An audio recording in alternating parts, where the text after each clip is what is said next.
You wanted the best. You've got the best podcast. The hottest podcast in the world. The Chris Voss Show, the preeminent podcast with guests so smart you may experience serious brain bleed. Get ready. Strap yourself in. Keep your hands, arms, and legs inside the vehicle at all times, because you're about to go on a monster education roller coaster with your brain. Now, here's your host, Chris Voss.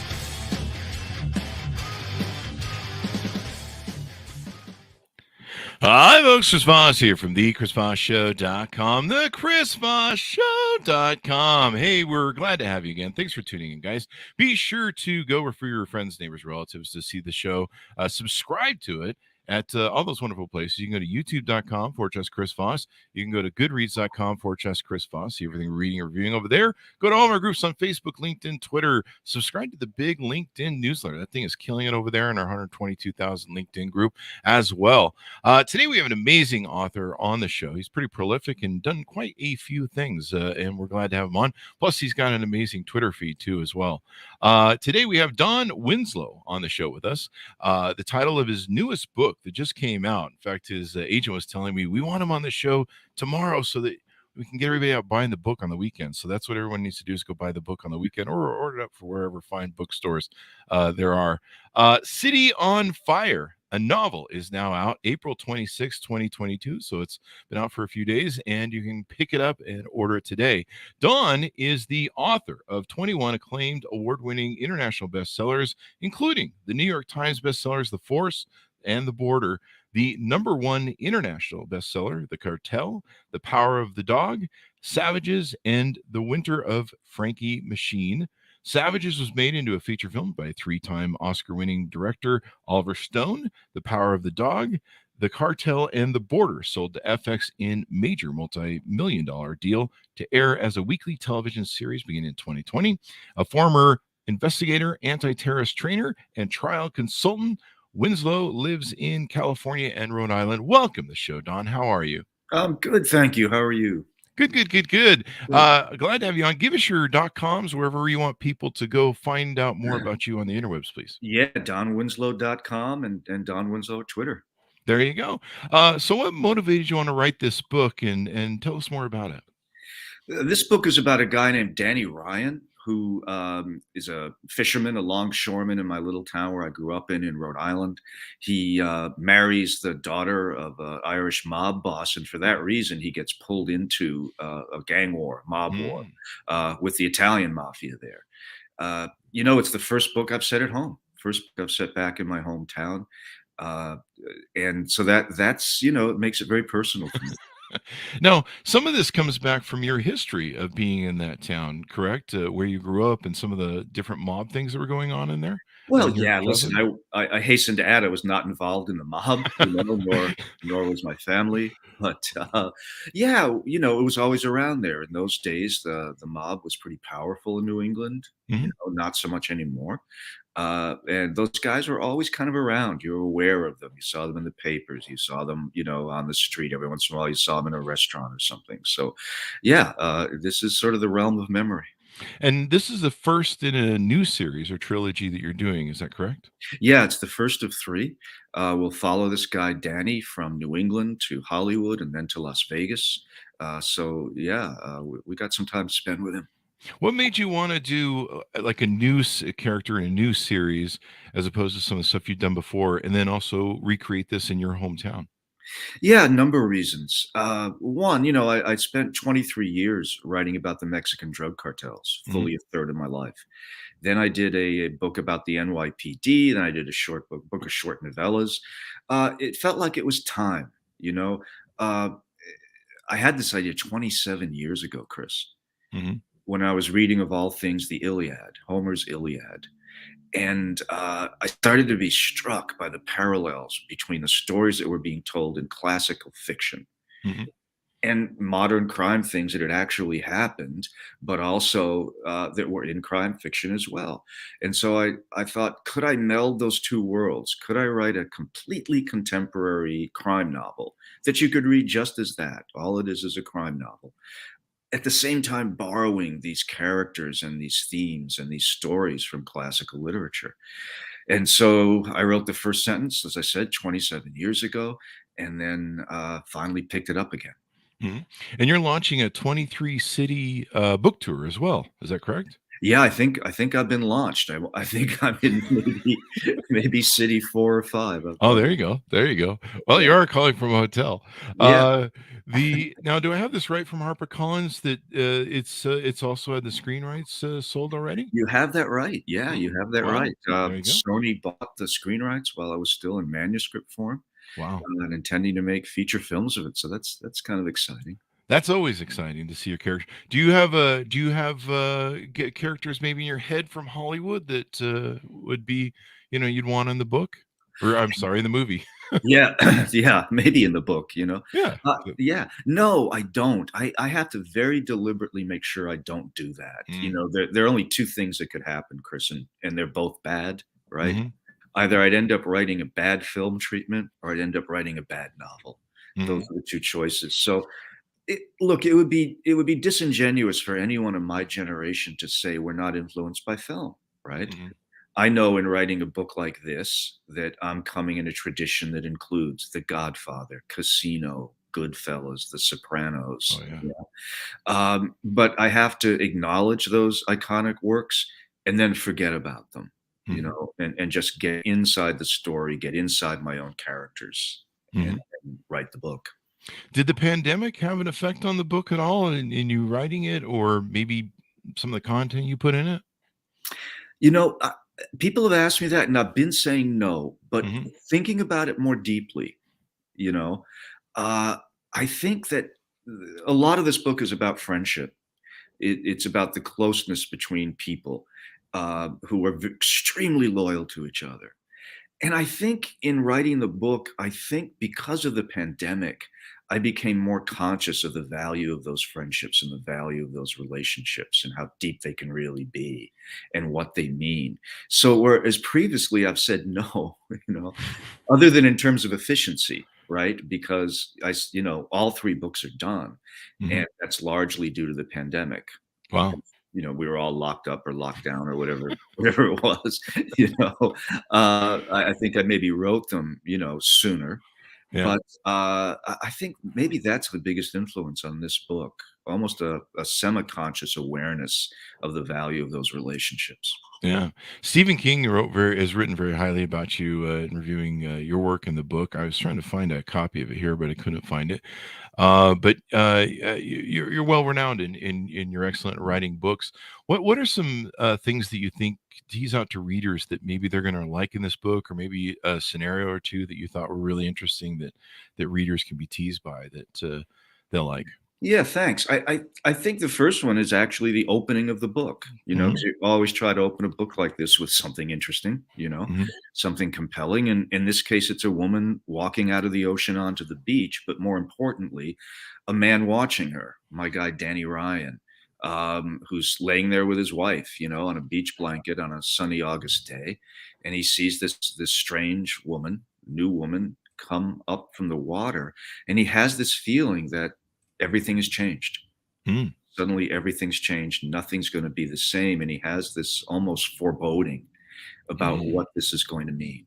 You know, um, in other sequences, what happens is that, because of this woman, there is a rift, a split between the Italian guys and the Irish guys that goes violent and Hmm. goes into a gang war that lasts, and costs a lot of lives. And I think that the argument over the woman is the pretext. Hmm. The reality is it's always, as it always is in mob wars, it's about money, power, and turf. Hmm. Somebody wants something that somebody else has. And I set this book in the 80s because it's a time of decline for organized crime. And when it starts going into its steep, steep decline because of the RICO acts and other things. Hmm. And so what you have, and a kind of a metaphor, is you have rats who are fighting over a smaller and smaller hunk of cheese. Hmm. Uh, Counterintuitively, that makes the fight all the more vicious when they're Hmm. fighting over less and less. Yeah. The so is it hard to, I mean, like you mentioned before, there's so many great crime dramas out there, Goodfellas, Mhm. Casino, The Godfather.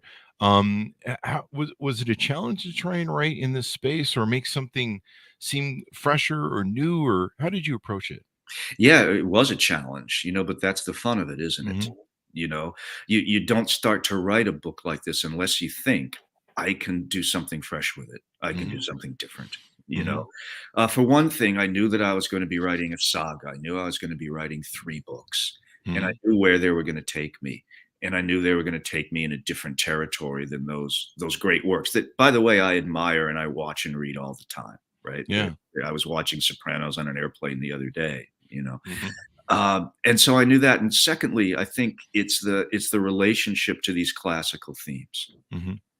Every character in this book has an analogous character in the Iliad, the Odyssey, the Aeneid, Greek tragic drama, mythology.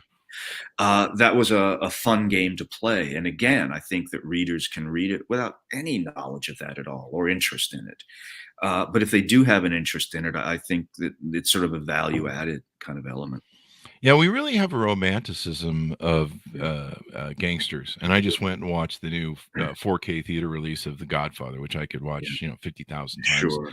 Uh, and what's your opinion on why we love the gangster genre so Yeah, much? I thought a lot about it. We could be here all day, right? Yeah, Why yeah, do why do we why do especially guys, right? If The Godfather's on and you're flipping around the mhm, channels and The Godfather's on, you are gonna watch a few minutes yeah, of it, aren't you? yeah, Right? There's certain scenes you just wanna see.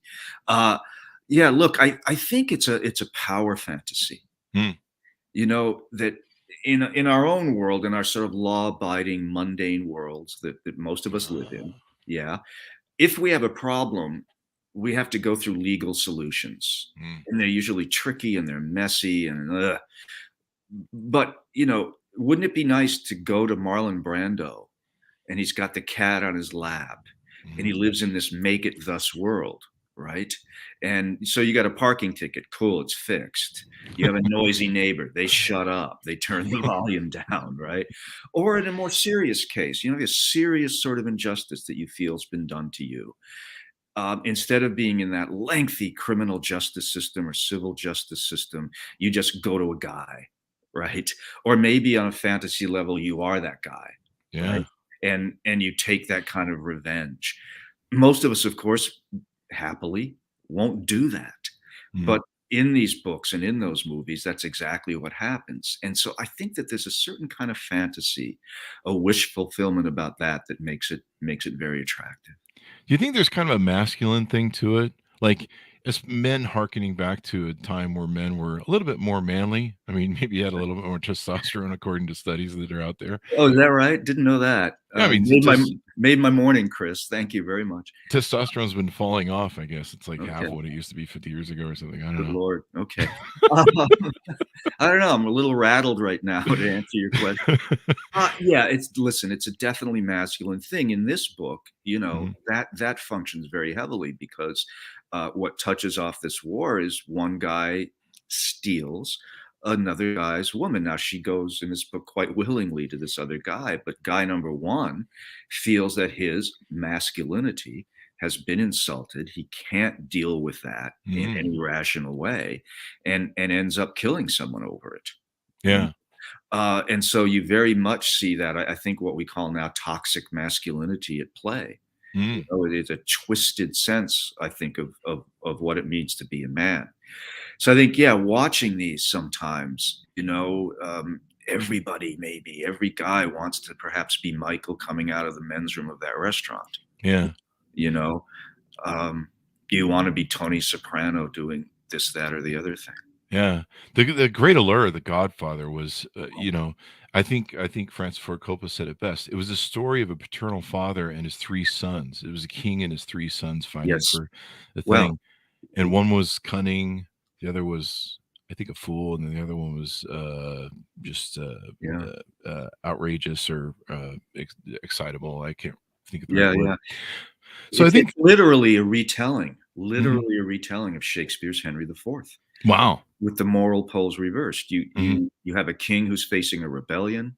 Hmm. He has a son who is a kind of just a playboy running around. That's where the moral poles are reversed because Pacino's a war hero. Hmm. The son comes back to support the father in the rebellion that Hmm. Pacino does in the film, and then he becomes something very different than what Yeah. he was. He becomes a very cold, calculated killer. Yeah. And it kills his soul, as we see in Godfather 2. He kills the other brother. So I think quite literally, you've got this story about a family with a king. But I think, at the end of the day, sort of all great American stories are either about the road or the family or both. That's true. You really nailed it on the head there. That really is true. There's a paternal thing to it. Even in the mob, there's a paternal hierarchy, in your protection, whether I mean, there's protection that's extortion, but also you're protecting your family and the Yeah. people who work for you.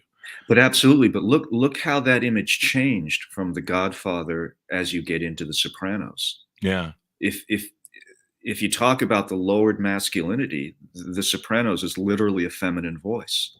Yeah. What I it means. always thought it was kind of funny with the whole, like, seriously, there's a Godfather who's in psychotherapy. Yeah, yeah, Didn't they try and whack one of the original guys who was in psychotherapy? yes, yeah, Yeah. yeah, They once they found out that he was in it, they were yeah. just like, yeah, I think But Paul Castellano? I No, don't think it was. I don't think it was Castellano. Castellano was pretty old school, but I have a you know, Dino in my head too. I don't know. yeah. Well, Tony the Yeah. Chin, famously Gigante, Yeah, would pretend to be, mentally ill, walk that's around true. in a bathrobe. They did a similar kind of thing, Yeah, with Uncle Junior in The Sopranos. yeah. You know?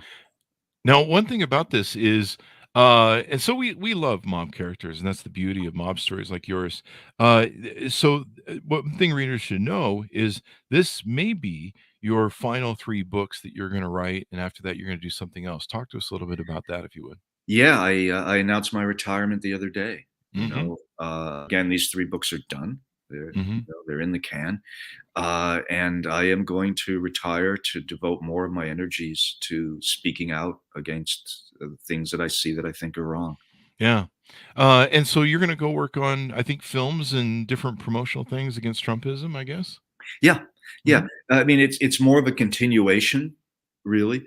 Uh, my partner Shane Salerno and I that do the videos, I do the Twitter, and Shane and I do the videos, have been producing videos for quite some time now, since not coincidentally around 2016. Yeah. We produced videos for the last election. Mhm. Uh, particularly in some cases, speaking to particular states, people in Pennsylvania, Michigan, and Georgia that we thought were critical states. Uh, I think, without making speeches here, that I think we're at a existential moment in American Yeah. democracy. We're either going to keep it or we're going to lose it. It was a near run thing in 2020. You know, Yeah. and with a violent insurrection and an attempt by a sitting president to subvert American democracy. We're not out of the woods, Chris. Some people think we are, we're not. And Mhm. so I just going to remain engaged and more intensively in that fight. Yeah, you have a super powerful Twitter feed that I followed for years, and every now and then I have to go, "Oh yeah, he's an author too." So Yeah. it's quite prolific. Yeah. But, like you say, there needs to be speaking out. I think I saw in your retirement announcement or something somebody quoted you on, there haven't been any subpoenas to these GOP representatives. I think I read this morning that they're going to be doing that or reaching out to them to come testify. Well, reaching out to them to go testify is something quite different than a Yeah. subpoena. Speaking of Yeah. mob bosses, right? That I mean, so far we've had, what do they call them? Courtesy meetings? Yeah. I don't know what a courtesy meeting is. I don't know that I've ever seen one or had a courtesy meeting. Mhm. I'm old enough, as you can see, to remember Watergate, where we had publicly televised hearings with people under oath on penalty of perjury. Yeah. And that's what we should be doing here. If you look at what Nixon did at Watergate and you compare it to what Trump did in and around and before January 6th, right? You're talking about a misdemeanor versus a felony murder. Yeah. Yeah. So, if they're going to invite people to come speak with them, they being the committee, why not do it? Why not issue subpoenas and there's plenty of predicate for doing it. It's on television, it's on tape. We all saw it. Issue subpoenas and then bring them in under oath, and then they have the constitutional right to take the Fifth Amendment, but Yeah. let the country see them doing it. Let them see them do it. I totally agree with you. It's one of the problems with being a Democrat. I'm a moderate Democrat, Mhm. and one of the problems with being a Democrat was we always try and play by the rules. We Right. try and keep the bar high and play, do the right thing.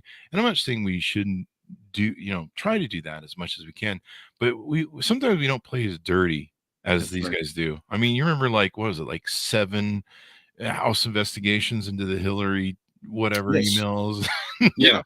and it's just insane. And we don't play rough or box rough. One of the things you talked about your announcement was for retirement was our problem with democratic messaging, Mhm. and we don't do that well.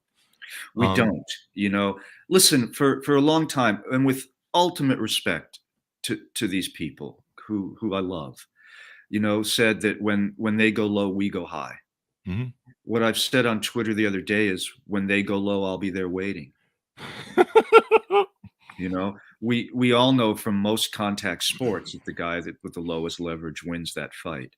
Listen, these guys, these right-wing Republicans will say anything, Yeah, anything. You have them accusing people of running a child sex trafficking ring in the basement of a pizza restaurant that has no basement, yeah, right? You have them just the other day accusing Democratic politicians of grooming kids yeah, for sexual molestation. It does not get any lower than that. yeah. It just doesn't. And then, of course, there's the big lie Mhm. that they're repeating every day. Yeah. Still. The pedophilia is a playbook out of Russia, Putin's Russia. Oh, well, Yeah. I yeah. mean, Go what figure, a right? yeah. What a lot of people don't realize is the GOP has a real fantasy towards Russia. That's why there's so much they're after them. It's the great white nation. Yeah. It has a ton of anti-free speech laws, and it's a great oligarchy, and that's really what they want. On top of that, Yeah. a theocratic sort of Yeah. biblical sort of ISIS America. Yeah. Yeah. Well, listen, I mean, the former president has had a crush on Vladimir Putin for a long time. We Yeah, all we all saw it even before he became president. And but yeah, I mean, my fears about the Republican Party, and they are many, is that they have abandoned their belief in democracy. yeah, And the cravenness of the Republican Party post January 6th is a shame that is never and should never wash off of them. And as people from generally our side of this thing, as you've identified yourself, we need to be saying that message over and over and over again in very plain, simple, and yes, sometimes tough language. yeah. This democracy is standing, in my opinion, to maybe 4 events. One, uh, Pence refusing to get into that car, and Yep. they were going to probably take him to Alaska. Yep. Uh, if he got in that car, who knows where they'd take him? He knew Trump was going to take him someplace, Yep. anywhere but the Capitol, and keep him Yep. probably quarantined somewhere. And we never would have had that vote, which Right. would have, God knows what Yeah. that would have done. The two attorney generals, the attorney general and I believe their assistant, who overrode that memo where they Mhm. wanted to, I think it was either martial law or overturn the Yes. state's things. That was a big deal. And then the third was just Pence deciding I mean, he did try to get out of it, which is the sad part. Right. I mean, he's calling up what the vice president, ex-vice presidents, and people going, "Hey, is there a way around this law?" Yeah. And they're like, "No, man, it's the Constitution, baby." Yeah. And I think really those 4 events that you might be able to think of some more, but to me, those are like real linchpins. Absolutely. And one more was the physical assault itself, how close Mhm. it came. Yeah, if they What would if have they gotten a hold of Yeah. anybody, Nancy Pelosi, What if they had found Nancy Pelosi? What if Nancy Pelosi yeah, had been in that office? yeah. What if they found Mitt Romney? What if, I mean, we were feet away from a violent coup. hmm Mitt We Romney were was. we were feet away from becoming a banana republic. Yeah. That gentleman who was the security guard who took them up the opposite way, God bless him. who baited them up. So I'm glad you're doing what you're doing because you have a very powerful voice, and I'm glad you're using it Sorry. to save this democracy. I mean, I this democracy is, people don't realize how easily and quickly these things fall. We saw that in Hungary in 2020. Well, Benjamin Franklin once said, shortly Mhm. after the revolution succeeded, Mhm. he said, "Now you have a republic. I hope that you can keep it." Yep, as long as you can keep it. And it's interesting to me, the apathy people have. I mean, I almost wonder if, people loved Donald Trump for his bombastic, and I've studied leadership, my book Beacons of Leadership, we talk about Right. leadership. And they love that bombastic Jerry Springer sort of stuff. Yeah. And I almost wonder if we just have become the Jerry Springer, Kim Kardashian nation, where that's really just too much of the toxicity that we love. Yeah. And, Biden is so quiet, Mhm. the messaging. I mean, he's a good, effective leader. He Mhm. does his job. And that's really what you want as a leader. You don't want a guy who's out talking a bunch of BS. Right. You want him doing a bunch of BS. Doing a bunch of BS? Maybe not. Yeah, Yeah. less BS. Okay. So, Let's less talking and more doing, more doing. basically, is what Yeah. I'm trying to say. Yeah. Sure. So, but people aren't getting it. And I think people see him as a weak leader because he's a bit soft, but Yeah. he's doing what he does. But you know what I mean? The presence, the I know character. exactly what you mean. Yeah. Listen, I think that simple or simplistic rather answers to complicated questions are always attractive to people. Yeah. And that's what Trump offered. We have That's a problem true. at the border. Build a wall. It doesn't get any more simplistic than that, but also false, right? Yeah. Does not address the issue. Uh, Listen, President Biden is a basically decent man following the footsteps of a basically indecent man. Yeah. And that has problems of its own. I am convinced that Trump is going to run again. I hope I'm wrong. I'm convinced that it's going to be a tough fight. Hope I'm wrong. But we need to remember that we won. It Yeah. seems that slipped people's minds. Yeah. We won by 7 million votes. When you had a binary choice between those two people, right? Yeah. Biden won.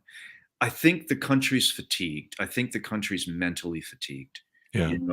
After the chaos of the Trump years, and of course the anxiety and the sorrow and the difficulties from COVID.